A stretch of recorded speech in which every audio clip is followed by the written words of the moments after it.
Auditeur Claude nous écrit, alors pour le marché immobilier et les SCPI, il pensait Claude acheter des SCPI avec ses enfants, mais le démembrement qu'on lui propose serait limité à 15 ans. Est-ce que c'est vrai? Est-ce que c'est forcément limité à 15 ans le démembrement en SCPI? Alors le démembrement, non, je vois pas dans quel cas ça serait limité à 15 ans. Donc les SCPI, alors ça peut être un bon plan, c'est vrai que c'est un placement qui permet un certain nombre de montages.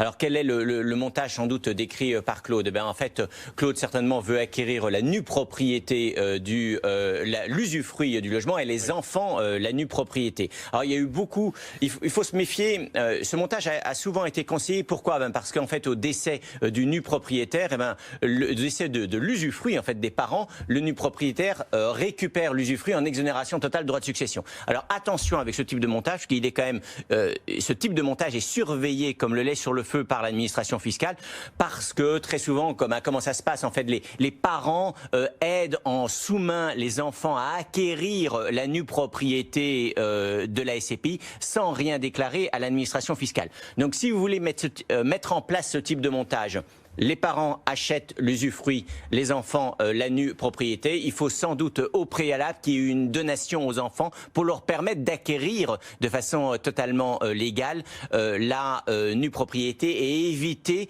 tout redressement, en tout cas lors du décès. Voilà, ce sont des montages un peu complexes, donc il ne faut pas hésiter à consulter des professionnels qui mettront en avant toutes les nuances de l'article 751 du Code général des impôts. Pourquoi pas, mais prudence, Claude. Bon, le démembrement, de toute façon, sur n'importe quel actif est toujours une solution patrimoniale et successorale extrêmement intéressante. Même si on précise que l'administration fiscale l'a sorti de la question de l'abus de droit. Hein. Oui, mais alors c'est toujours pareil. C'est ce qu'a dit Christian, c'est que ça dépend jusqu'où il remonte et comment on le définit. En fait, c'est pour ça que le démembrement, il faut faire très très attention à ce qu'on fait, parce que les durations en fiscalité et en particulier en contrôles fiscaux dépend finalement un petit peu du curseur qui est tiré par la personne qui vous contrôle, n'est-ce pas? Donc normalement c'est sorti, normalement vous avez le droit de faire ceci, normalement vous avez le droit de faire cela, mais il faudra toujours continuer à prouver que tout ça partait d'un bon sentiment de votre part. Et évidemment, si on démembre des actifs, c'est avant tout et souvent pour un peu se bagarrer contre la fiscalité. Donc normalement tout le monde n'est pas forcément toujours de bonne foi, donc soyez prudents avec le démembrement. Question de Nathalie, en cette période tourmentée sur